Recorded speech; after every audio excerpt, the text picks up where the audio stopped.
ready to finally understand your ADHD brain and feel like yourself again?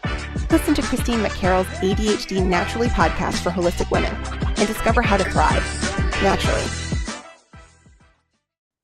Scott Emmons, welcome to the podcast. Thank you so much, Christine. It's a pleasure to be here. Awesome. Well, Scott, I have been really excited to have you on for lots of reasons, but one reason is this season of the podcast, we are diving deep into supplements specifically. And a lot of people have ideas about supplements. A lot of people just take supplements. Like a majority of adults actually in the US just like take a supplement. But a lot of people have a lot of ideas about supplements. And they're not necessarily always on the right track. So I'm interested in having this conversation about educating people in general about supplements and quality and how we can be strategic about supplements. And then because you head up MD Logic, which is a company that produces high quality supplements, you're the partner in creating Focus Flower, which is the supplement that I formulated in the last year. How we got to the place where we have these kind of key ingredients, and we're doing things that are different and in a different kind of quality maybe than people are used to. So when I was in a physical office, I used to have people bring me every single appointment, like every time the first time someone would come in, I used to call it the bag of supplements. So they would bring me this ginormous bag and it would be filled with like all kinds of stuff that they maybe got from Costco or they got from Walgreens, or maybe it was just like, hey, a friend told me this would be good and they have no idea. They don't even remember where they got it. And they just had this giant bag and they were just kind of throwing spaghetti at the wall and they were just like trying all the things. And a lot of times those things weren't working. And so, I got interested right away. I already had a background, obviously, in understanding supplements as part of my education, but like, wow, where are people getting all of their ideas and how are they getting these products that a lot of times just are not working. So I want to start with, kind of your background in getting into this industry, because I know you didn't start here. So you started the dark side. So you might not even think it's the dark side, but tell us about your background in pharma. Like anything in life, Christine, I think there's black and gray and white, right? So there's a lot of great things about what we'll call the dark side for kicks, which is big pharma, right? And biotech and the like. But there's also a light side to that too. Like there are some medicines and medications and procedures and devices that are literally life-saving. So to me, it's like this balance, but I think particularly in the US, we take more prescriptions than almost, I think we're number one in the world for number of prescriptions per capita. I doubt I'm wrong on that. Yep. Yes, and we're not healthy. And the worst part is we're not as healthy as some nations that are taking less, which is kind of crazy. So yes, I started my life though was really, I'll go back to my Freud moments as a child. My mother sent me, she was like the original hippie. So she was all into nature and wholesome foods. And she sent me to school with sesame sticks. Now, every other kid in their lunch had like Twinkies or Hostess or, cupcakes or fruit roll-ups or something with sugar in it. And I'm there with like cinnamon sticks or sesame sticks rather. And I'm like, okay. And I thought they were great. I loved them. But then I tried a Twinkie and I was like, this is magical. Like, but no one's trading their Twinkie for sesame sticks. No. I'll tell you.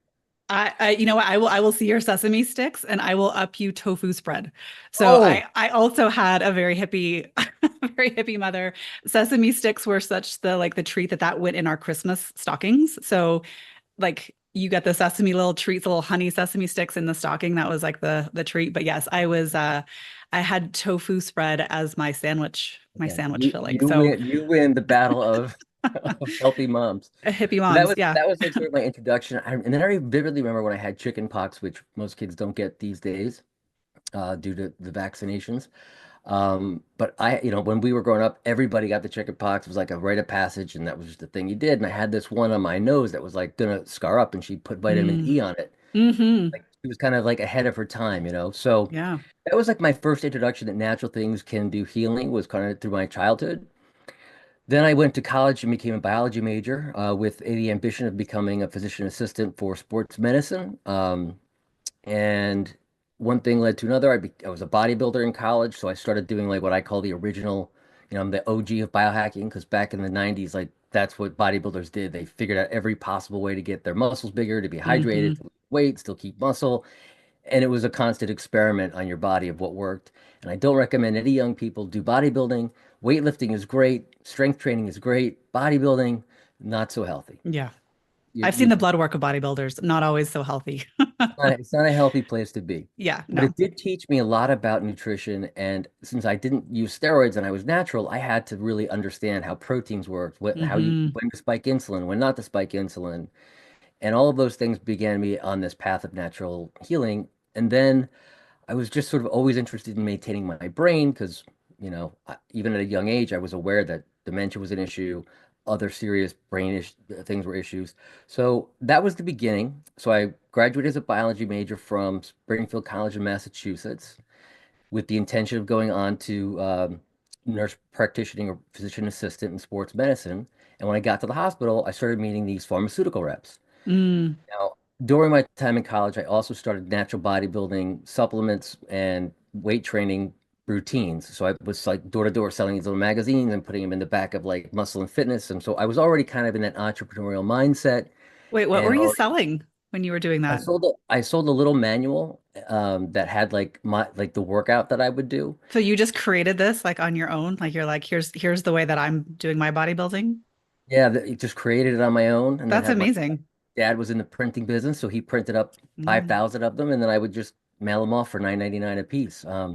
Didn't sell all 5,000 of them, but it was a great experience. Hmm. Yeah. Yeah, And you learned marketing. learned a little bit about marketing, how tough it was, right? So that was interesting. So mostly I was selling the book, and then if people wanted supplements, they could go through me and buy them at the school, or they could go through like the mail order. But I really didn't sell many supplements through that process because I was dealing with full page ads and Muscle and Fitness, and I had this little like Wow. square Right. sheet in the very very back section, like the classifieds. Uh-huh. Yeah, it's a different world. So that was sort of like my foundation. And then these pharmaceutical reps started coming in when I was doing my internship. And I'm like, well, what do these people do? And my dad Hmm. went home and my dad's like, well, they sell medicine to the doctors. And I'm like, well, don't the doctors already know what the medicines are? And he's like, well, all these new medicines come out all the time and it's difficult for them to keep up with the information. So they have people that go in and explain the various different drugs, what they do, how they work. I was like, that sounds interesting. So next thing I know, I have an interview at a pharmaceutical company, and then I spent the next 30 years in pharma and the last 20 as an executive in multiple companies, biotech, pharma, and then created my own biotech company in 2019. So I worked at all the big boys, at rare disease, diabetes was a big focus, asthma, blood pressure, cholesterol meds. So that was sort of all under like Syndrome X is what they were calling it at the time, Hmm. which we now Hmm. refer to as metabolic Metabolic syndrome. dysfunction, Yep. right?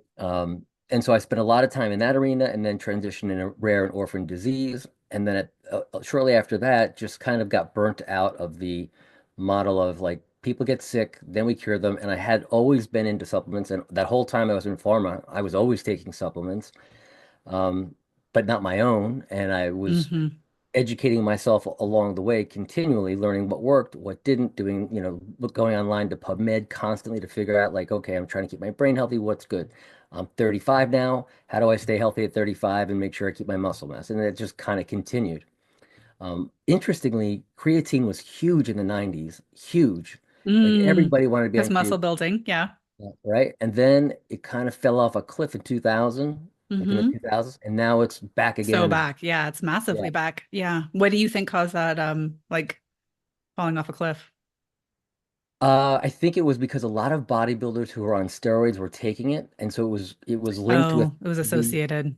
yeah, so Hmm. like kidney disease, which just comes from too much protein from steroids, and then you had Hmm. baldness, right? That most of the time was coming from the steroids, not from the creatine. Liver Hmm. failure, which was coming from the steroids, not the creatine, but the creatine got lumped in there, and so it just kind of took a real bad hit. Hmm. And I think now people have gone back and looked at the actual data with normal people and realized, wow, there's something to creatine, and it just took back off again. Hmm. So let's just wrap this in a bow. So in 2019, I started my own, or 18, I started my own biotech company in collagen and wound care, and we sold that. And at that point, my partner and I were like, let's do something we want to do, and that was Hmm. Immulogic Health, which will have its 5-year anniversary in February. Mm. Wow, that's exciting. Yeah, it is definitely a ride. Um, I have one question that I can't let go. How did your dad know all about the pharmaceutical Because industry as a printer? his brother was the vice president at a very large pharmaceutical company at the time. So Oh, okay. he had been hearing and seeing through his brother all those years, like what it was. So that's how he knew. Then Got he it. actually told me to go talk to my uncle, which I did. Hmm. And he was the one that convinced me, like, you should apply for this job. So I'm like, okay. Yeah, I'll do it. Yeah. Yeah, I have to say, it does make me pretty sad. And I'm with you. I actually like to play in the gray area. And I think what happens is that when people have a viewpoint that there is only one way, it becomes impossible to hear what somebody else is saying. So, and I absolutely feel like that goes for both sides of the aisle. So, my dad had a severe heart issue this summer and had to be he was in the ER and then he was in the ICU for 11 days. And like, thank God for modern medicine. He had something called an Impella device that was basically keeping his heart pumping, which again, like, thank God. And he was staying with me for the next month. And we go into the cardiologist and I was taking him to these appointments and this isn't like random out in the woods stuff. Like this is like in the published literature, like the biggest impact you can have on cardiovascular health is nutrition and movement, right? And not once we would go into these appointments, not once did they ask him what he was eating. Not once did they talk about, are you moving, other than, his movement had been limited by being in bed. But I was just, so I would start to bring up some of these conversations and I'm trying to do it, in a respectful manner. And but it was like, basically like, don't even talk to me about that. That's not what we're here for. And, here's how we're managing the medication. And, then I would talk to people maybe in the more natural world and they're like, don't take a single drug, like you can only do supplements. And I'm like, well, some of this stuff, like his heart was at 5% function. And I think we can get him like to a place where he's stable. And then we are like looking at supplementation. So it was very interesting to be thrust into the middle of this conversation where you're seeing that there are people who are like, the people on the other side have nothing valuable to offer. And I think that's not very useful. So yeah, I'll just Yeah.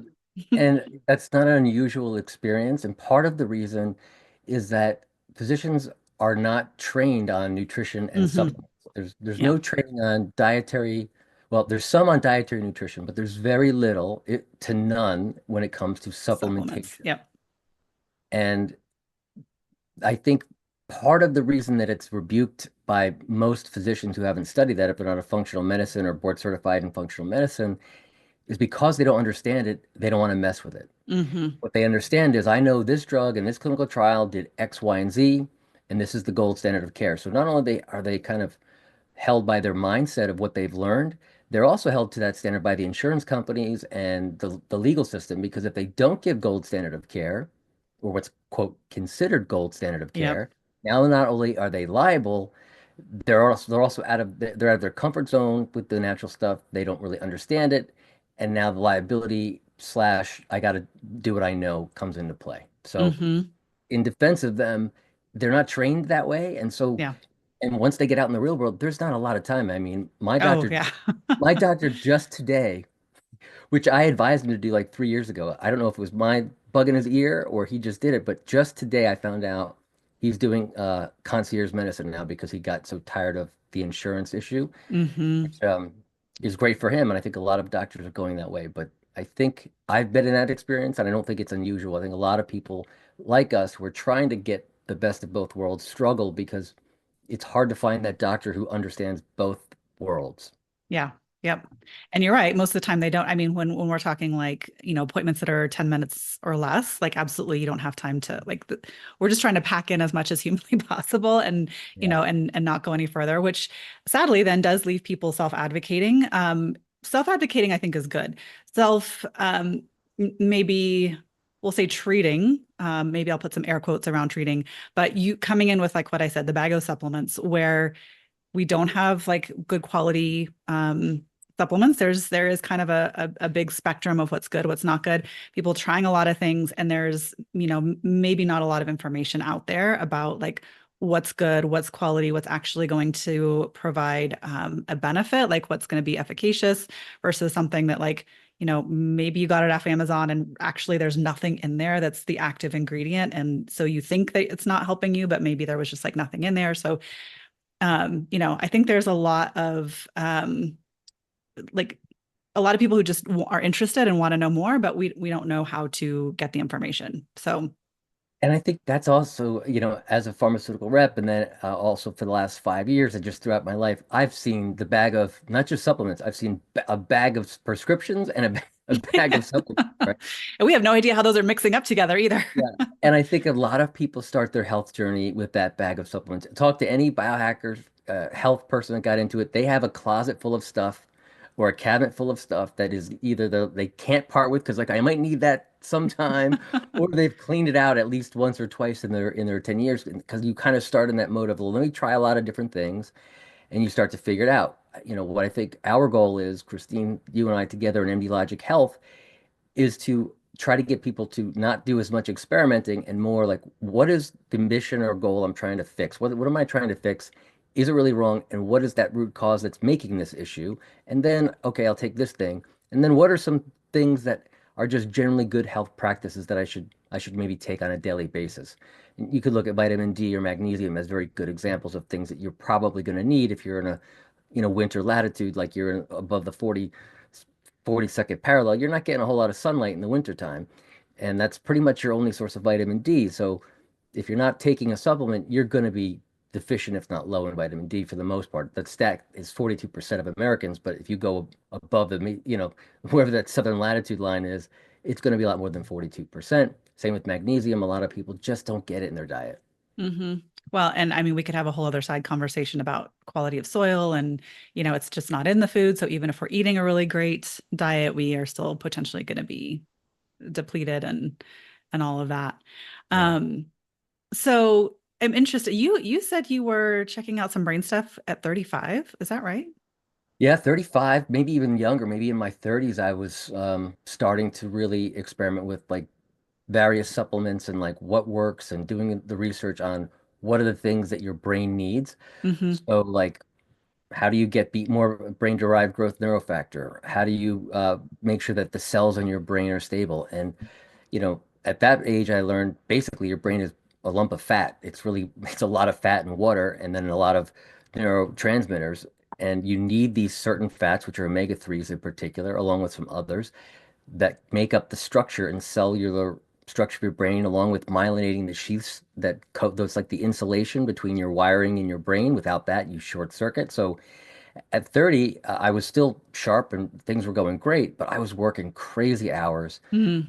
I was climbing up the corporate ladder time and time again. And I'm like, I just need to make sure that like I keep this brain functioning because caffeine was starting to have a negative effect on me. Like I would hit that point where no matter how many cups of coffee I had, I would actually start to like get worse than smarter. Like Yeah. it was the first thing was happening. I'm like, okay. I think that was the moment when I was like, I got to figure out how to not drink 6 cups of coffee a day. Mm-hmm. Yeah, I feel like I'm in a one-upsmanship competition with you. It's not what I'm intending, but yeah, I used to drink 2 pots a day in grad school, In and high I do school? mean pots, not in grad school. So Okay. I would wake up, I would brew my first entire pot of coffee. I would drink that as I was like getting ready, going about my morning, and I would brew the second pot to be ready to go. And I had like this ginormous thermos that I would take with me to school because it was an hour away from my house. So I would fill up the entire the pot into the thermos. I would take that to school with me. I would drink that all day. And mostly it was the two pots, but there were times where I was trying to like I was a teaching assistant. So I was like teaching, I was working at a startup company, I was teaching classes, I was in grad school, I was preparing for my wedding, doing a lot, like way too many things. And so I would just be like, well, I just don't need to sleep. So I might like brew like another third pot. I maybe wouldn't drink the whole thing, but I'd like brew a third pot like before going to bed. And it absolutely got to the point where, first of all, you're right, I was significantly impaired. Like I was like, actually can't think straight. Like, well, I was obviously sleep deprived, but also like I could go to sleep. Like I would just, I Yeah. would, I At would one get to point, the your body point. just, No, it that's didn't it. even matter. Yeah, I would drink the extra couple of cups, stay up till whatever, 2 in the morning, and I would just crash. I just go to bed and like it didn't even impair my sleep. Like now, like I think I would get heart palpitations just thinking about as like a cup in the afternoon. Like I can't drink coffee afternoon, but that was, yeah. I'm thinking if I had one pot, I would jump out of my skin. I would jump out of my skin. Yeah. And on top of that, I don't want to take too much more time on that, but you're really not hydrating yourself. You're Mm-mm. depleting yourself of all kinds of minerals because and water are basically just astringents. They're going to pull out the minerals. They're not putting in minerals. You're getting lots of polyphenols, which is great, but not so great for your heart or your No, anything circulation. else. Yeah, in the balance it was not a win for sure. But Yeah. um yeah, I mean I think we've had some conversation around, like all kinds of different stimulants and what stimulants do to you, what they do to your brain. One of the things that I found really interesting is that when you start to have a super high amount of stimulants, like for me, it was just like the 2 to 3 pots of coffee, but you change your level of normal. So your baseline is not at the same place anymore. So if I needed now the 1 or 2 pots of coffee just to like feel like a normal human, and then Right. my brain and my dopamine synapses were so depleted, like I had so messed up my dopamine system that it took that just to feel like a normal human. And if I was drinking less than that, then I felt really exhausted. So I remember trying to get off caffeine. First of all, like anyone who's ever tried to get off caffeine, you probably had a headache. Like I had horrible headaches. I was going to say that must have been a mind-blistering migraine if you went cold turkey, which I doubt you did, but even if you I just went did try through the once. It was wall, bad. And then I was like, nope. And then I that was slept for when I 12 first hours. realized, yeah, right. That's Hmm. when I did the same thing, like a 12-hour like recovery. That's when I first realized I was addicted to caffeine. I came down to the beach to visit my mother, and I didn't have my coffee in the morning, and I wasn't drinking a ton at this point, maybe 3 cups a day. And I Hmm. didn't have caffeine till like I just skipped maybe had 1 cup the day before, and then we went out to breakfast with my mom, and I'm like, I'll just have water this morning because I was on vacation. I don't need caffeine. And this headache came on, and I'm like, oh my God. And I told my mother, I'm like, my head is like throbbing. She's like, well, did you have your coffee today? I'm like, no. She's like, that's it. I'm like, oh my Hmm. God, I'm addicted to It's a caffeine. drug and you're in withdrawal. Yeah, Absolutely. yeah. Yeah. So when you started figuring out some of the brain things and you were, kind of thinking like, hey, I don't want to be just on coffee. And, like what were you looking at as far as like brain health, or how were you trying to support yourself? Well, so it's been a long more metamorphosis. So I'm going to take you back briefly. But the first things I really started to focus on was krill or fish oil. I focused more on Hmm. krill oil. And at that time, it was a lot of ginkgo biloba and a little bit of Bacopa monnieri, but it was really ginkgo biloba and a lot of fish oil. That was primarily what I was doing for brain health at the time, along with a B complex because the Bs are cofactors, especially B6, are cofactors in so many different enzymes and so many different processes, including and specifically dopamine, serotonin, etc. So B vitamins, along with fish oil and ginkgo biloba, was sort of my staple for a long time. Hmm. Since then, I've learned a whole lot more, and even in the last couple of years, I've learned a whole lot more. And I've kind of chunked it into different sections. There are things that help rejuvenate your brain function and rejuvenate your depletion if you're on a lot of caffeine or if you're chronically stressed out, like what can you do for that? And then, so that's one category. And then there's the category of what oils do I need in my brain to make sure that my myelin sheaths are coated, that my brain cells are working properly? How do I hydrate my brain properly? Because part of, like, if you drink alcohol to excess, part of what's happening is your cells in your brain are literally shrinking along with your fluid in your brain. And so you're getting this sort of, agonizing hangover. Hmm. So I started looking into that. And so that was another section, hydration. So we got your basics, ginkgo biloba and fish oil for the brain health. Then you've got like how do I replenish my brain through hydration and other means, which we're going to talk about tyrosine, which is fantastic. And then the last part was what things work to help with BDNF. What are the things that help stimulate that? And the number one thing you can do is exercise of any kind, walking, jogging, weight resistance training, any kind of form of reasonable exercise is going to raise your BDNF. But there are also things like lion's mane, that really help BDNF. Ginkgo biloba has some data to support that it helps with BDNF, as does the Bacopa. So those are kind of the three areas I'm looking at. Yeah. So BDNF, for everyone who doesn't know, is brain derived neurotropic factor. Can you tell us more about what that is and why we want it? It's to put it in the most simple terms that I can explain it at this point is it is essentially the factor that literally helps your neurons grow. It's like fertilizer for the brain. Mm. So in order for your neurons to multiply and grow and connect, you need BDNF, brain-derived neurotrophic growth factor, right? Or BDNF-G, I guess, if you want to go all the way. But basically, that's what's going to help your brain create these new connections and keep the ones you have functioning at full capacity. So if all you're doing is fish oil and you're doing no exercise, you're probably not going to get the full benefit of that fish oil because you're not getting the BDNF. Right. Yeah. And that's, I'm always with the foundations first. So like food has to come first, sleep. If you're not sleeping, like that was what I was completely messing myself up with. Like if you're not sleeping, if you're not eating nutrient dense diet, if you're not moving your body, there's a level to which anything that you supplement with is not going to be as helpful because we're trying to fill up an entire bucket with like a couple of little grains of sand. So And you touched on sleep, which is very important, not only because your body just needs to recover, but during the sleep process is when you get this lymphatic drain or lymphatic, yeah. um, almost like rinse of your brain, where literally Hmm. your cerebral fluid fills up. It kind of cleanses the brain, gets sort of those dead proteins you don't want out there. It defrags your hard drive, basically. And that is really important. So if you don't get sleep for a number of days and you start to notice it, part of the reason is your brain is getting a lot of chemicals built up in there that need to be rinsed out through the sleep cycle. Yeah. I also think it's amazing. It was only what, like 7, 8 years ago that we even discovered there was a lymphatic system surrounding the brain. Like Yeah, that's a really new it's pretty new, I think, information. and Yeah. I still think people just think sleep is like a resting process and not a rinse Like a cleansing process, process. Yeah. a cleansing Hmm. process. 100%.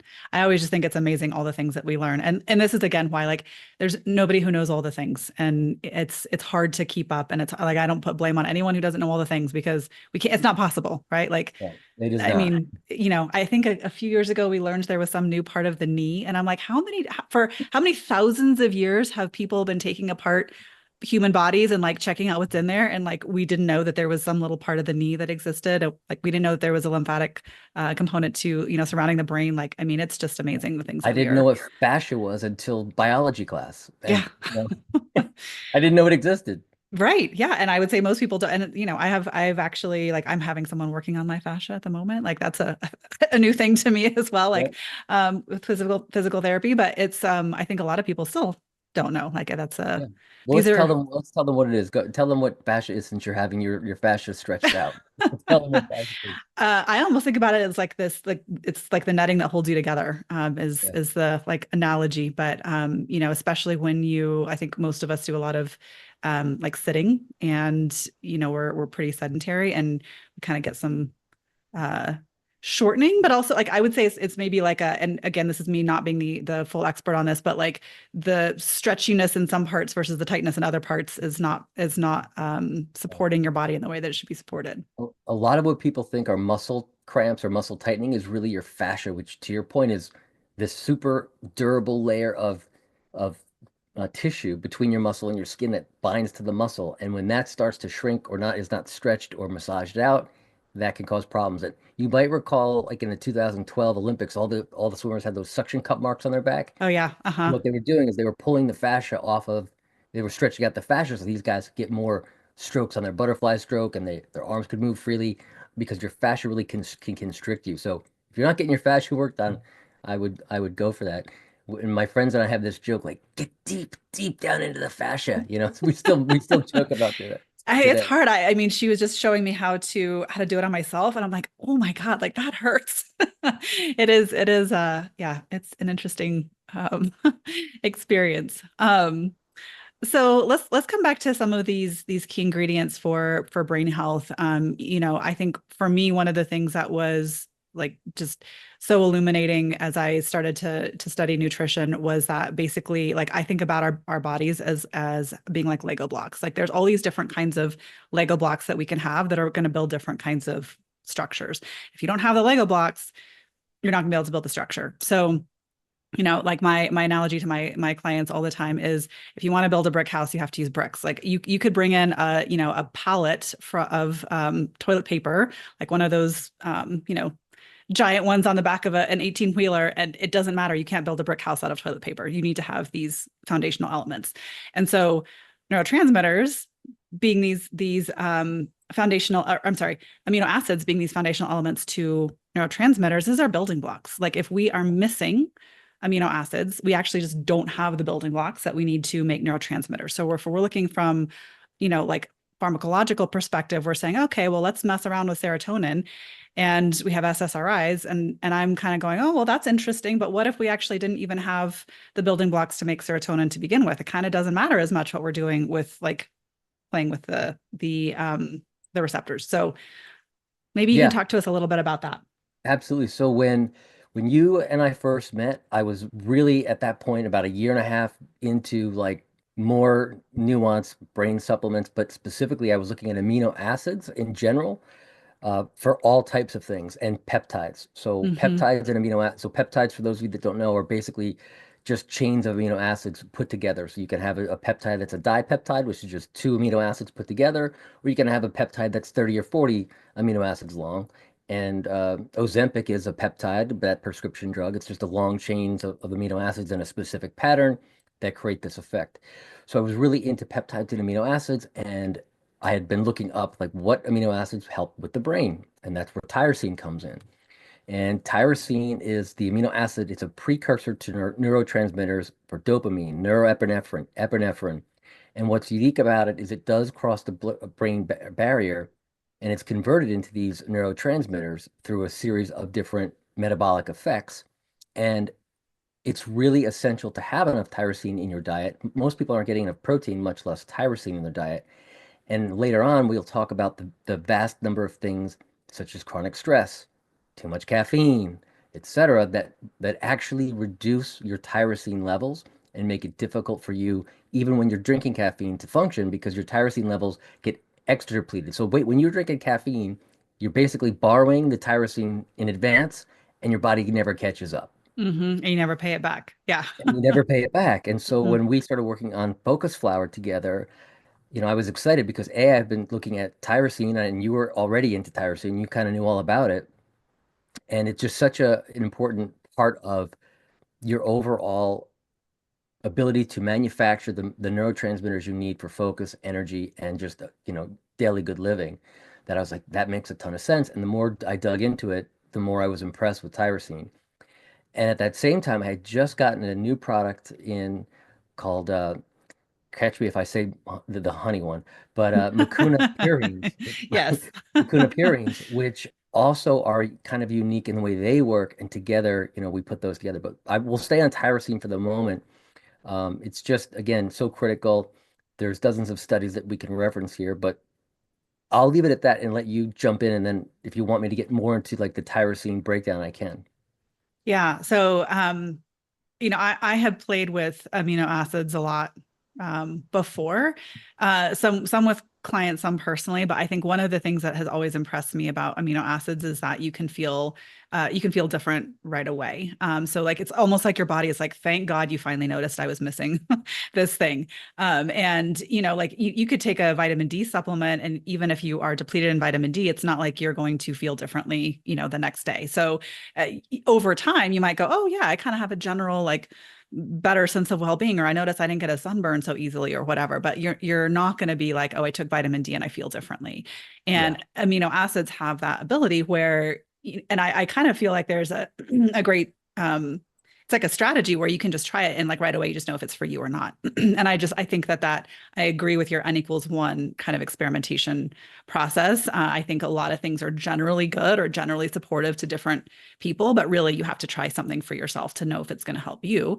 And different amino acids just have that ability where you can try something, you can just kind of like get your own biofeedback immediately and say like, how do I feel? Do I feel better? Did that help me? And it's just an instant feedback loop of your body like saying, oh yeah, that's really helpful. I had actually tried, so I had done an organic acids test, which is a urine test that looks at a bunch of different metabolites for people who are not used to or haven't heard of that one. And I was clearing an excessive amount of dopamine. And kind of one of the recommendations in there is it might help you to try tyrosine. So this was like many, many years ago, and I had tried it, but actually had kind of fallen off of my radar. Like I had stopped playing with it. But as I was kind of coming back into studying brain health, I remembered that I had tried tyrosine. I remember that it had an immediate effect. I knew that it really helps people feel differently immediately, or like different amino acids did. And so it was one of the first things that I brought in for myself when I was, experimenting. I was like, wow, this is really, it's a game changer for just like immediately feeling better. And I also, then I was, kind of looking again, like you mentioned, a lot of people just dietarily aren't getting enough protein anyway. And so I was looking at my protein sources. I'm like, I'm not getting this in my food very much.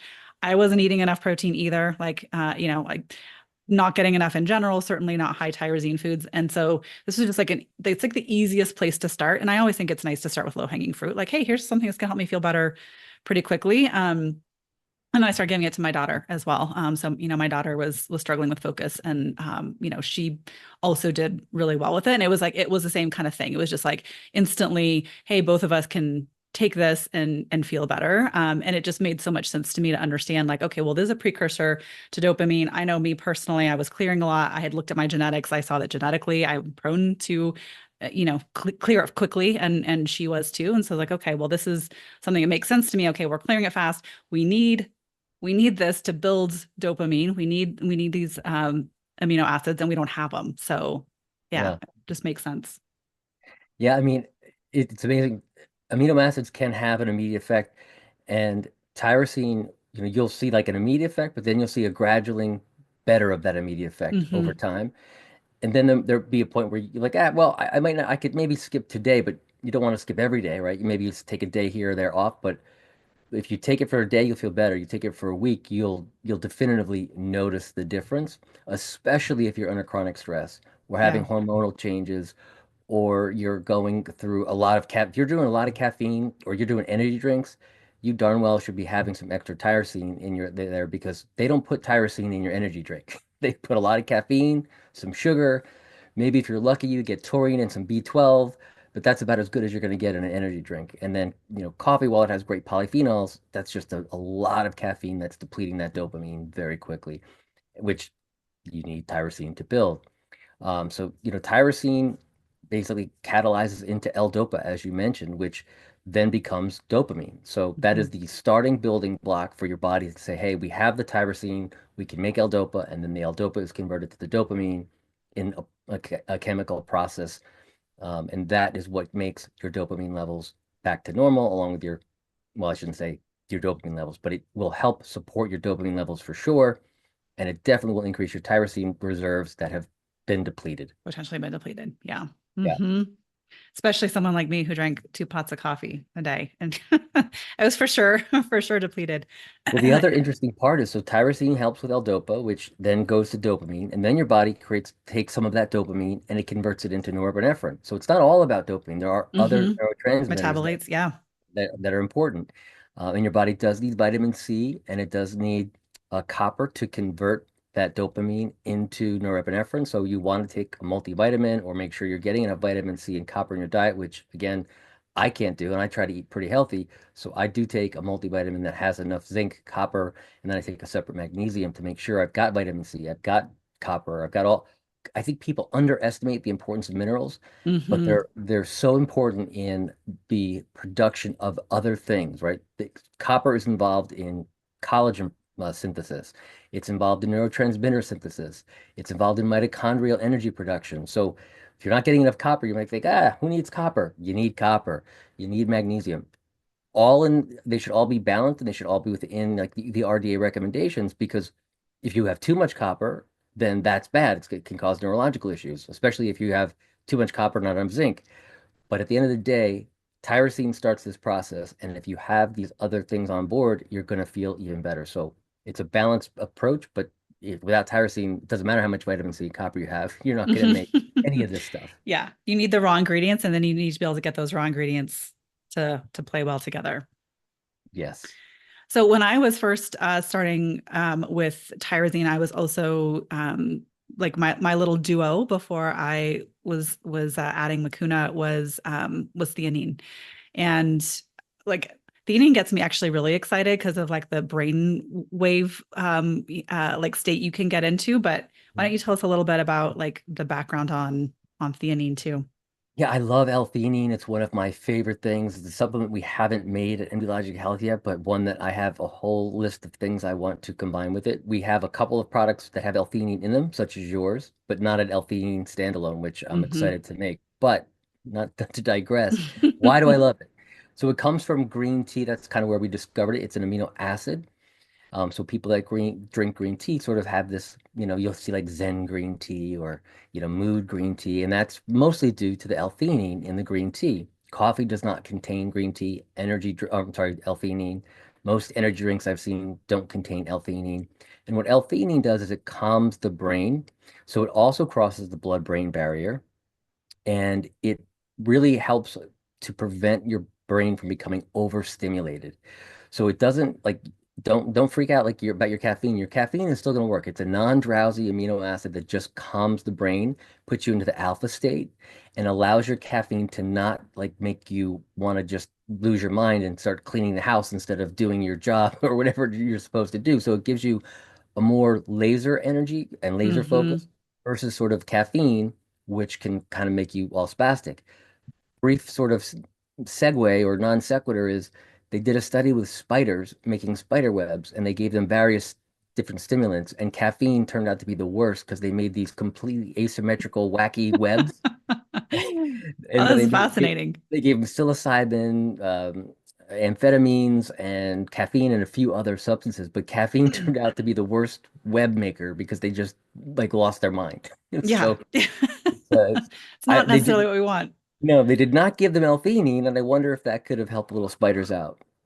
Yeah, I love that alpha brainwave that it supports the alpha brainwave state, which is just kind of it's that calm alert state. And I think about like babies are often in that state. So they're often in this kind of like or when they're not stressed. Like when you see a baby just kind of like paying attention and learning to the world, like they're just like, taking it all in. They're in that learning state and that's kind of that alpha brainwave state. Since you're into biohacking, have you ever had like a QEEG or have you had your brain scanned? I've had an MRI, but I've never had a brain scan. Wow, maybe I should get one of those. Let me But then I'll find out something that'll freak me out. And No, Lies. it's great. So I did neurofeedback for a year, and neurofeedback. There's lots of different flavors of it, and some people do it entirely. Like there's devices now, right? There's like the Muse, oh, I'm forgetting the names of all of them. A couple start with an M, but basically they're just like a standard product, almost the way you would just like here's a gym workout that like should be for every human. And when you do a QEEG they're looking at the electrical impulses in your brain and like where's the pattern and what kind of brain waves are you maybe stuck in, and then they can kind of customize a plan versus just like everyone has the same plan. So they can say, well, you need this kind of neurofeedback. And when I first had my QEEG done, I was actually in a pretty high beta state. And beta is that more amped up kind of state. It can be from high stress, but it can also be from, drinking too much coffee, whatever that is. But I was in this kind of stuck pattern. And when I was adding in theanine, it was like I was still doing the neurofeedback with the theanine. I felt like it helped me develop some flexibility. So rather than just being stuck in a place where I was like as maybe stuck on the gas pedal place, which is a lot of things that can be stimulating, natural or pharmaceutical things that are stimulating can kind of stick you in that go state. And that's also like why when you're like drinking all the caffeine, you just like it's like you're either 180 or you're crashed. Like there's no just like happy, calm, alert, learning baby state. Yeah. So I was definitely in this high beta state. And it was like, oh, okay, well, I can train my brain and doing neurofeedback. I was also doing meditation, like a lot of things, but I can train my brain, but I can also be doing some L-theanine, and then it's going to be helping me to get into this more flow and not stuck in this like super crazy spider making a whacked out web state. Well, I mean, and there's reasons for that, right? So L-theanine can be metabolized into glutamine in the liver and in the brain, and that is a precursor to glutamate and GABA. And Hmm. GABA really is the thing that calms your brain. So if you can make natural GABA in your brain and get this proper balance between GABA and dopamine, that's when your brain is at full function. Like you have the energy and motivation and focus, but you're not sort of too hyper that you're doing a million other things other than what you're supposed to be focused on. And I think you'll see that with people that are hyped up on caffeine or energy drinks. They're all over the place. And that L-theanine, it really has a biochemical reaction because that balance of GABA and dopamine are important. And there's a lot of clinical data to support the use of L-theanine with caffeine. Uh, Mm-hmm. they usually recommend between a 1 to 2.1 to 1 to 1.5 to 2, meaning for every 1 milligram of L-theanine, 1.5 to 2 milligrams of caffeine should be sort of like the zone you're going Your for. balance. I Mm-hmm. typically do more of a 1-to-1 ratio, but that's sort of the ratio that they've studied. And it does clearly show that L-theanine versus caffeine alone, L-theanine with caffeine versus the same amount of caffeine without it, you're much more able to get your work done and stay on task and be in that sort of alpha state where you're getting everything done, but you're calm and you're focused versus a little bit more excited and maybe making crazy spider webs. And maybe erratic. Yeah. That spider web, that's amazing. That's seriously going to be something I continue to share with people because I think I mean, that was kind of how I felt with the 2 pots of coffee. It was like I was building the crazy spider web. So yeah, we don't want to be I'll there. Google that and see if I can find that You article can and stuff. find an image. An image would be Um, even better. yeah, yeah. So tyrosine helpful for building the neurotransmitters that are going to help us have more of that like energized state motivation. Theanine kind of being the other side of the balance where we're kind of like, okay, one side of the balance is a little bit more push, one side of the balance is a little bit more flow. And then what about Mucuna? Because that one's actually, I think Mucuna is exciting because it's been around for thousands of years. Like I always love something that has like, to me, there's when we talk about evidence-based, I'm like, well, there's evidence-based of like, we just did a peer-reviewed study. There's also evidence that people have used this for thousands of years. That's also great evidence. Yeah, and I don't think a lot of people have heard of Mucuna pruriens. I had a client who had actually asked me about it. She brought it to me. I'd done some research and I started trying it in my little stack. But yeah, it was definitely not something I had seen in a lot of other products. Yeah, and what's unique about Mucuna pruriens is also known as the velvet bean. Um, it's really starting to catch some attention in the brain circles. It's sort of my new fave. What's unique about it is it actually contains natural L-dopa. So it's naturally occurring L-dopa, which crosses the blood-brain barrier much more effectively than synthetic L-dopa due to Hmm. the presence of or other biobeneficial compounds that it has in the flower. So you're getting that L-dopa, but with these other properties from the mecunopurines that help that. So L-dopa is converted to dopamine, which basically is what we're talking about with tyrosine, but this is like skipping ahead of tyrosine, right? It's sort of actually delivering the L-dopa. And so when you want that sort of immediate effect, you're skipping the one step where the tyrosine is converted to L-dopa, and you're going right to this naturally occurring L-dopa in small quantities that crosses the blood-brain barrier, which is what focus flower brings, right? You've got the tyrosine to make sure that you're continuing to produce your own L-dopa, right? But you're also giving your body a little assistance. Hey, here's some L-dopa from a naturally occurring substance that crosses that blood-brain barrier. And there are some studies that also suggest it may have neuroprotective effects as well. Hmm. So if you're drinking a ton of coffee, which doesn't have a lot of neuroprotective effects except for the polyphenols in there, and if you're drinking energy drinks, you're getting none of the protection from coffee. This really helps out. And it also has some mood and well-being properties that really, I've been taking Focus Flower now consistently the last 4 days. I was taking it on and off to test, like, is it really, I really wanted to make sure when we launched it, like, is this really working? And the last Hmm. 4 days I've taken it and I'm like, man, what a difference, not just in my attention, but just my mood is just slightly elevated. I just feel a little less like wanting to, you know, get angry at stuff or Hmm. frustrated with things that Hmm. typically would like make me a little more I'm like, it'll work out. So it's really helped me, and it's probably going to be in my go-to cubby jar of supplements because like I said, I take a lot of supplements. I create a lot of supplements, and there's very few that make it to my like daily routine. And this one is Hmm. already in there, and it will become part of my staple. Awesome. Yeah, And I think go ahead. it's not any one ingredient. It's truly the blend, this unique blend that I don't think there's anything else like it out there as far as I know. There are products with tyrosine, there are products with tyrosine and choline, but there's not a product with mucuna purines, tyrosine, and L-theanine. At least I haven't seen it, I haven't but that either. Yeah. blend with one cup of coffee, Yeah. perfect. Don't do too much. Yeah. Yeah, Don't it's do too much perfect. coffee. Yeah.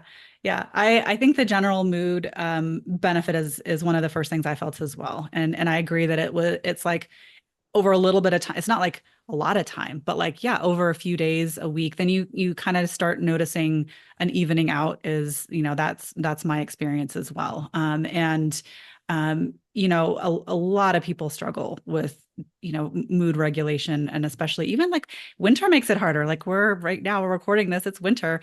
It is harder. People do struggle more. And, I definitely feel, I feel a little more summery in the middle of winter Yeah, when I'm doing this.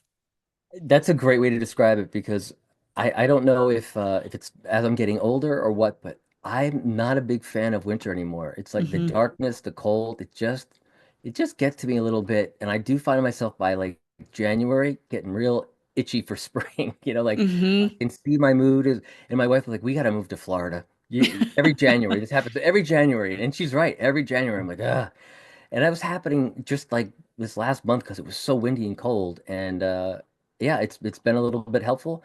And on top of that, I don't know that this has happened with me yet, but there is data to support testosterone and other hormone balancing Hormones. effects, Yep. Hmm. which can, of course, also contribute to your feeling of well-being. So this, Mucuna purines really has a lot to offer, and I think it's going to become much more widely recognized. But you're one of the first on the block that's really letting people know about it. And when you combine it with tyrosine, you've got the perfect blend because tyrosine is your precursor that you absolutely need to make L-dopa. This gives you a little L-dopa, plus has these other beneficial effects of the mood. And then with the L-theanine, keeps you in that alpha state Kind of regardless of chill. coffee. Hmm. So Yeah. it's really been fun experimenting with it. And when I took the first day I took 4 capsules. I'm kind of an over I Oh, tend you're to an overachiever. yeah, I'm an overachiever. And I think it's 3 capsules per day, right? Yep, that's the dosing. Yeah, to get Hmm. to 1,000 milligrams of tyrosine, 620 of the purines, and 100 milligrams of L-theanine. But yeah, I took 4 just to like get because it was my first day, and I really wanted to make sure, and it definitely worked. And so now Hmm. I'm down to 2 or 3. Yeah.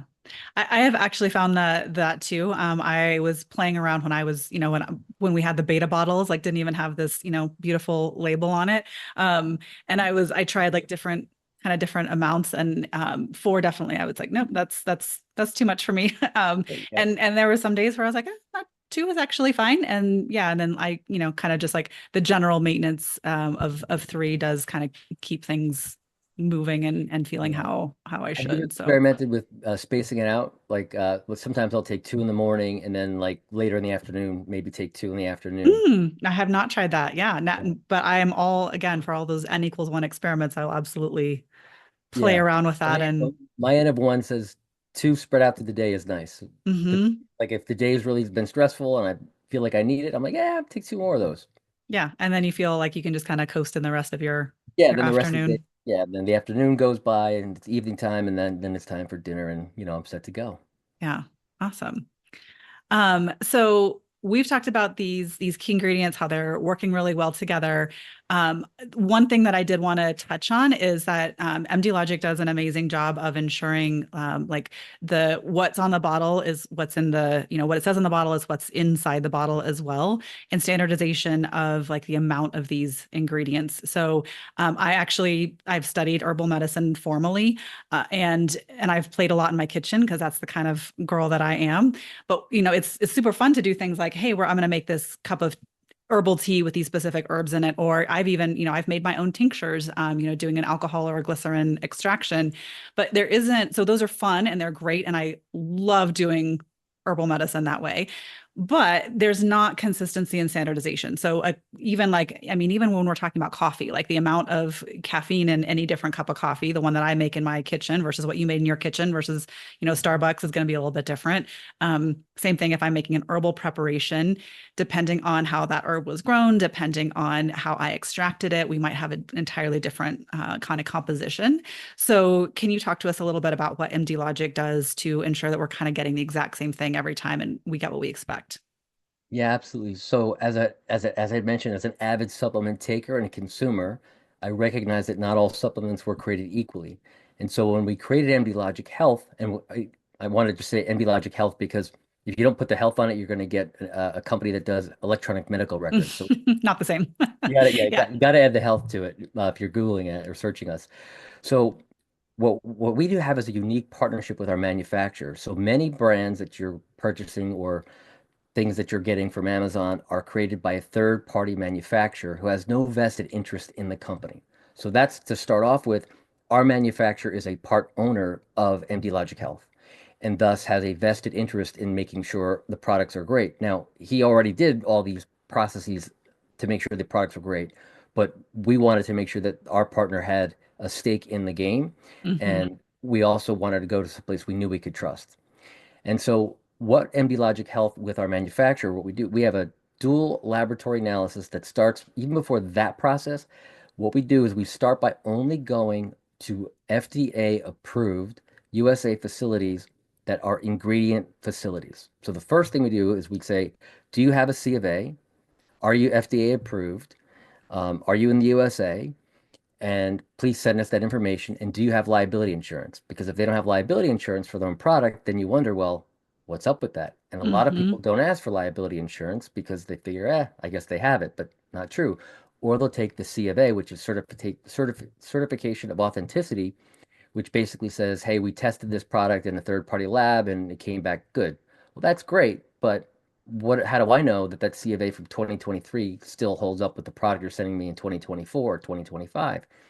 So every ingredient comes from a USA FDA certified ingredient manufacturer with a C of A and liability insurance. That's step one. Once we have the product, it goes into quarantine, and each ingredient is laboratory tested before it even comes into the manufacturing facility. So we don't want to contaminate things that might have mold or yeast or bring in a product that is subpar. Hmm. Um, so it doesn't even come into the facility until we've tested it. Now, you don't have to do that by GMP standards. You can bring the ingredient in with the C of A and just test the final ingredient. But we don't want to bring it in the event that it contaminates other things and that we've wasted our money on a product that doesn't meet the standards. Yeah. So what are those standards? Well, you're going to look for purity, which is going to take out like things like heavy metals, mold, toxins, etc. You're going to look for the identity. Is this product what they say it is? Then you're going to look for the composition. And that goes back to standardization. And in herbs, that's really important, right? So you'll see on some bottles, and we always try to put it where we can, is it standardized to the amount of active ingredient that it's supposed to be? So let's say you're supposed to have 5% active rosavins in your rhodiola. Typically it's 3.5, but I'm just using 5 as a nice round number. We test for the rosavins in that to make sure that it's actually meeting those specifications, meaning it's a standardized extract at 3.5%. So you're getting a clinical dosage of that active ingredient within the herb. If you're not putting the standardization on there, how do I know that it's actually the right rhodiola? It might be rhodiola, but is it Hmm. standardized to have enough rosavins to give you the effect that you're The looking for? benefit. Yeah. So that happened. And then we test everything for compliance to make sure it's all compliant with the FDA regulations. And that's all done in our own laboratory. So we're not sending it out somewhere. We want to look at it with our eyeballs and have scrutiny over who's looking at it, who's double checking that work versus just getting a thing in the mail that says, yes, it passed. Well, okay, that's great. People tout third party testing as the gold standard, but in essence, you're sending it out to a third party because you don't have your own lab. So you Hmm. can't test it. So yeah, you're setting out for third-party testing, but all you're getting back is this agreement. Now, I'm not saying all third-party testing is bad, and there's nothing wrong with it, but I like to know that our ingredients are tested in our lab, and we see them before they even walk in the door to make sure they're not contaminated with mold, heavy metals, etc., and that they are what they say they are, and that they have the standardization that they're supposed to have. And that's the first step before it even gets in. Then, once we make the product in our GMP certified US facility, which is like you could eat off the floor if you had to. I don't recommend it ever, but you could. You could. So then the product is manufactured, and then we do what's called batch testing. So we then take a certain number of those units and we test for all those same things all over again to make sure that in the manufacturing process, something didn't leak in, something wasn't contaminated, that it's going to meet the exact same specifications as it did when it walked through the door, and that what we put on the label is what's in it And the final step is stability testing to make sure that when it arrives at your door, that it's as stable as it was when we shipped it. And it will have, depending on the ingredients, sometimes an 18-month to 2 years, up to 3 year stability testing, depending on the ingredient, because some ingredients you just can't guarantee its They're not freshness after stable. Yeah. a period of time, right? Like fish oil is a good example. Mm-hmm. So when you're getting that product, it's been tested before it came in, it's been tested during the batch process, and then it goes through stability testing on the way out the door, and that is when gets shipped to you when we know it's safe, we know it's what we say it is, and then we put everything on the label, including the standardizations when appropriate. Awesome. So, I actually, like when I was in school studying nutrition, I was able to go, like we had to put on like full, I don't know, they weren't hazmat suits.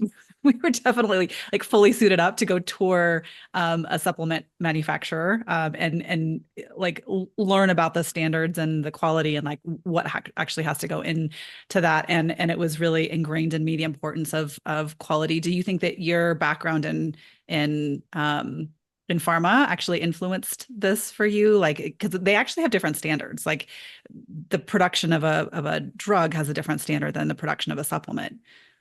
Yeah, there were two big things. So I actually was in charge of all the sample distribution and a little bit of the manufacturing process. And I also understood like bad batches. So we would get a recall from time Mm, to time, and that was a nightmare. Um, so pharma beat into me two things. What are the rules and regulations of the FDA, and make sure you follow them, right? There are a lot of rules and regulations, and people don't think there are rules and regulations for supplements. There are. It's just sometimes people don't follow them and they wait till they get caught because they want to play in the gray area. And I don't play in the gray area when it comes to that. It's black and white with the FDA. You do this, you don't do that. Very hmm. simple. So pharma, that was 25 plus years of that being ingrained in me, plus quality control, definitely ingrained it into me. But when my hands really got into it was when we were making a sterile collagen for my Mm. biotech company, Ola Region Therapeutics, that we started in 2018.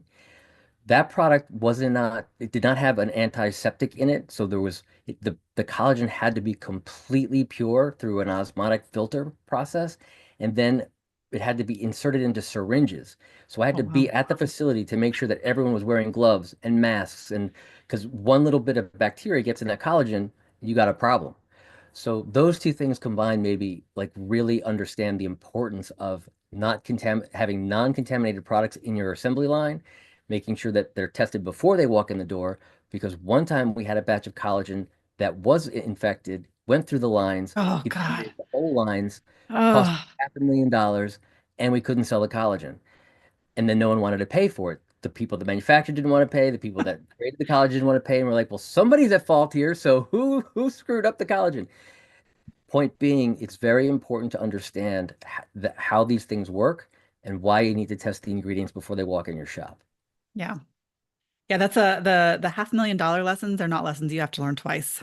That's No, where that was a one and done. that's one where you're like, yep, okay, I am all for quality and purity. Yeah. And I think, and I was, back in the day before I learned anything, I was certainly swayed by the lure of the Amazon supplements as well. Because mostly because it's like, okay, well, I can't find this stuff at like Whole Foods and I'm gonna order it. And I think people to understand first of all, like even if it was a high quality supplement to begin with, like the standards that Amazon has for like their warehouses and, also their return policy, like someone could, it's great for me as a consumer to have a great return policy. But even if I assume that like the great product came and arrived to me in my house, and let's say I didn't like it, and I was living in Phoenix, Arizona, and it's 120 degrees, and I just drove around with that thing in my car for a month. And then I was like, I actually don't want this. And I sent it back to Amazon.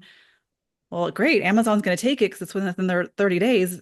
They don't care that I was driving around my hot car. I'm going to turn around and send it out to somebody else. So like, even if you started out with something that was good, which is a question, like there's a lot of like fake products and not even standardized high quality products out there. But we don't know that anyone handling it along the way was doing a good job. Well, I think the key thing with Amazon is, they do a really good job with a lot of things. But there's on a rare occasion when I'm in a pinch, I will get something from Amazon, but I'm always like, I don't really want to do that, right? I'd rather get it from Little somewhere else. Russian roulette. Yeah. And the reason is not only is do we not know like where Amazon's storing it, how long it's been in the storage, how long it's been in the truck, etc. How hot was the truck? How hot is the warehouse? I have no idea.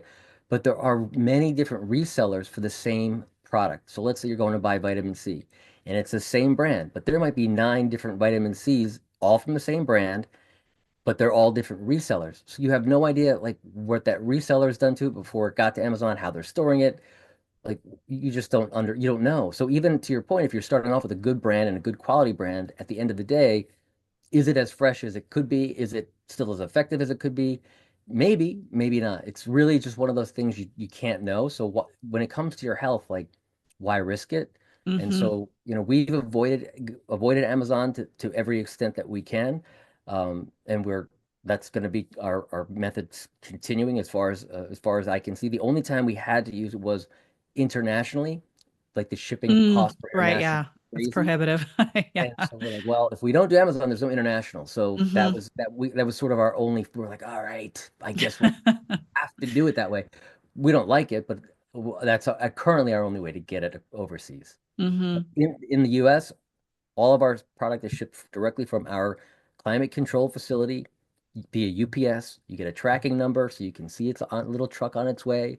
And it is delivered within 2 to 3 days. Typically, the most it's going to be is 4 days if you're out in California, or maybe Texas. It could take as many as 4 days, but typically you're looking at 2 to 3 days. A couple days. Yeah. It only took a couple days for me, but yeah, I think the quality is huge. People don't understand it. People understand that there's a wide variety of quality of the raw materials, or to your point that raw materials, even if they started out okay, there's contamination issues. Absolutely there could be molds, there can be heavy metals, and then you end up with, you thought you were doing something that was going to be positive for your health, and then it actually ends up being something that could be kind of a hidden detrimental issue. And it's hard to track, right? It's hard to like go back and say, oh yeah, it was this bottle of vitamin C from 3 years ago that was contaminated. Like you might end up, maybe you have heavy metal issues, or you are your mold bucket has overflowed and you're like, okay, like I'm more sensitive, and it's hard to go back at that point and know the trigger. So it's way easier just to start off with high quality and good manufacturing process and Yeah. certified ingredients. And yeah. And we've rejected more often than you would think product that's not, especially with herbs, Hmm. that will come in at 2% when they're supposed to be 3.5, rejected, right? Or it comes in 98% the herb and then there's, 10% some other herb in there. Nope, rejected. So that does happen. And again, it doesn't make it into the facility. But it is critically important that you have those standards in place, and that you're buying something from someone that you know is doing that. And if they're not, you got to ask why. Yeah. Well, especially when we're doing things that, we're relying on these things for supporting our health. So, this isn't even, like, not that we need food standards too, but it's like not even like just food, right? Like when we're relying on something for our health, oftentimes, and we're talking about something that's extracted, it's not just like, okay, I ate a lot of whatever. It's like we actually have a pretty condensed amount of this thing. We want that thing that we got that condensed amount of to be efficacious, to be high quality, not to have extra anything in it, not to have contamination, and actually to provide the benefit that it's saying that it's going to. And another thing that we skipped over, which is important to me, is we've slowly transitioned all of our products, or as many as we can, because some we can't, but almost all of our products are now in glass. Your product is in a glass bottle. Yeah. We don't want plastic leaching in, even if it's quote non-BPA. Plastics still have xenoestrogens in them, and they can be obesogens, and it just microplastics are contaminating everything. So we're trying to use as little plastic as possible. So we're using glass bottles wherever possible. That's another thing. And then, the form of the vitamin or nutrient and the way that it's packaged matters, right? So if you're getting magnesium oxide in a tablet, it's probably going to have a whole bunch of binders in there. So we Hmm. encapsulate almost everything, and we don't use magnesium stearate, which is a flow agent that keeps the product from getting stuck into the machines.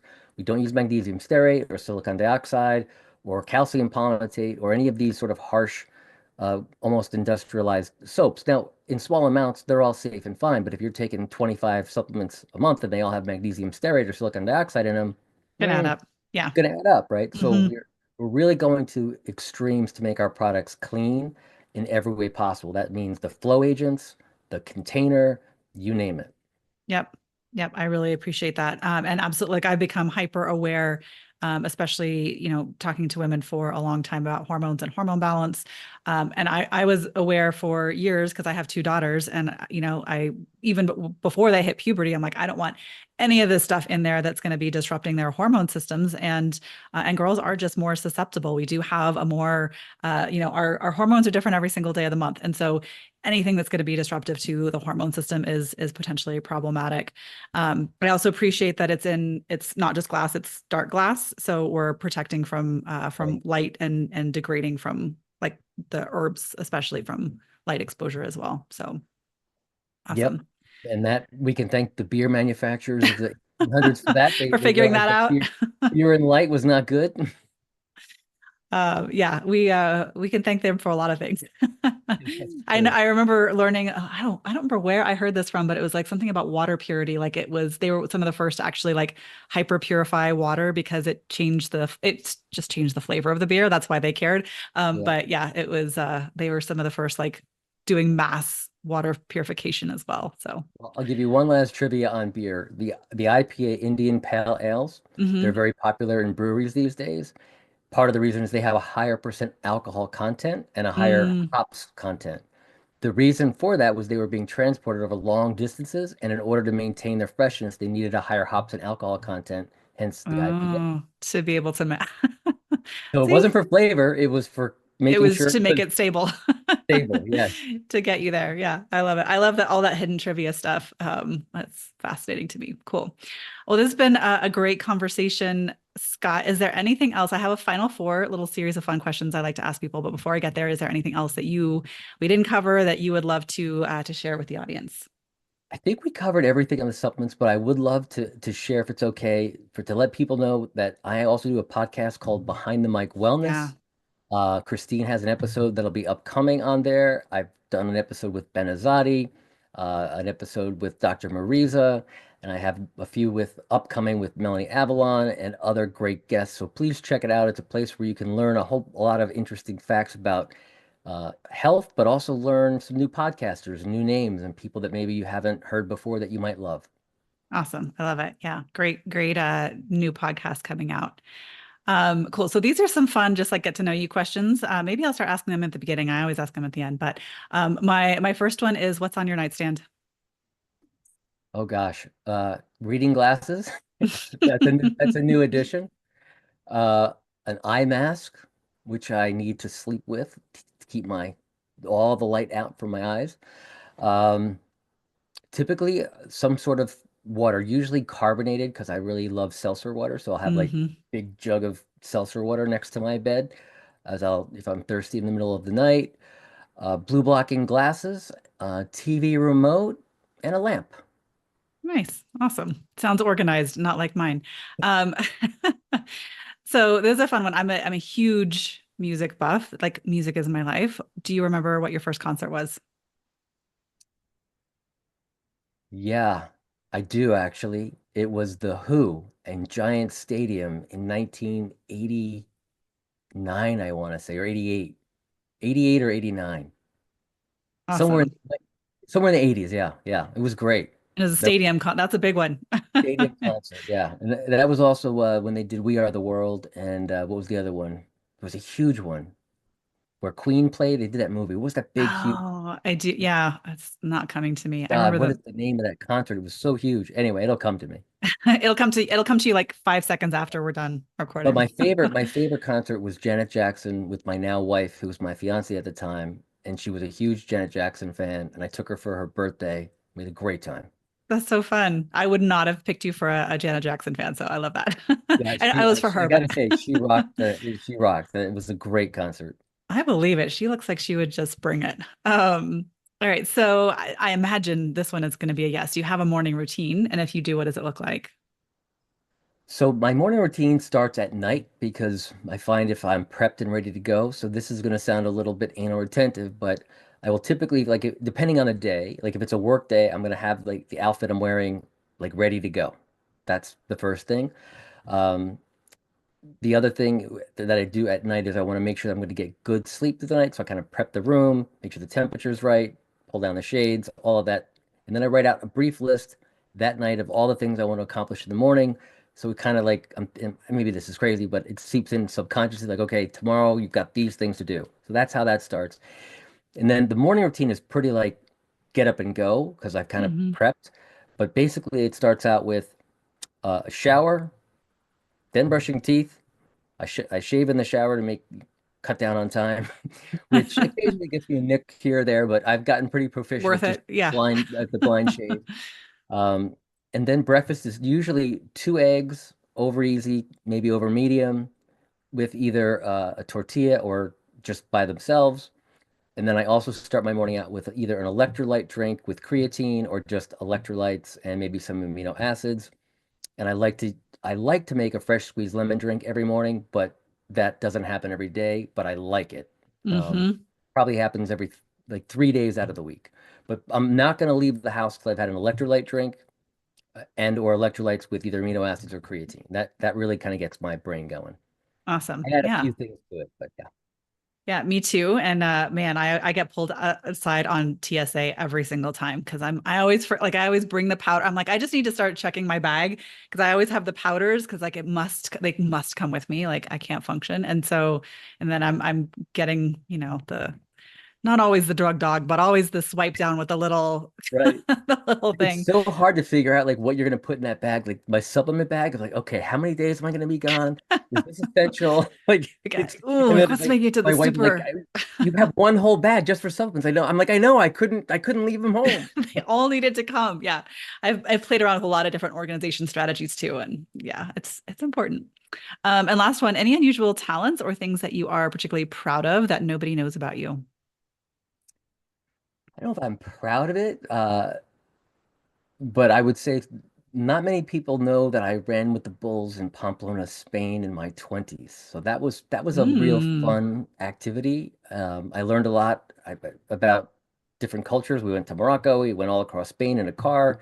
My friend said, "Don't worry, I can translate." Turns out he can't. He doesn't speak Spanish as well as he thought. So, um, but yeah, that was fun. Running with the Bulls is quite an oh, experience. that's amazing. 7 day festival of Saint Fermin, and people are just crazy. It's like Mardi Gras with bulls. Um, Ooh, that sounds, I've been to Mardi Gras. Adding bulls to the mix sounds truly terrifying. yeah, well, the police do a good job of getting the people that are obviously intoxicated off the track, and people that are just clearly not supposed to be there. They do a good job of keeping like the core 3,000 people on the inside there, and they run the bulls 7 days. People think it's just one day. It's Yeah. seven days in a row. Wow. 13 bulls come a charging. Well, technically, I think it's 6 bulls and then 7 steer, which are Oh my God. you Wow. know, Yeah, yeah. that'll get your all the norepinephrine and all that going, right? Yeah, it does. That'll be an adrenaline rush for sure. Awesome. Cool. Well, thank you so much, Scott, for your time on the interview and your expertise. I'm so glad that we have developed this partnership. Me too. Thank you so much for having me on, Christine. All right. Let's go! Ready to finally understand your ADHD brain and feel like yourself again? Listen to Christine McCarroll's ADHD Naturally podcast for holistic women and discover how to thrive naturally.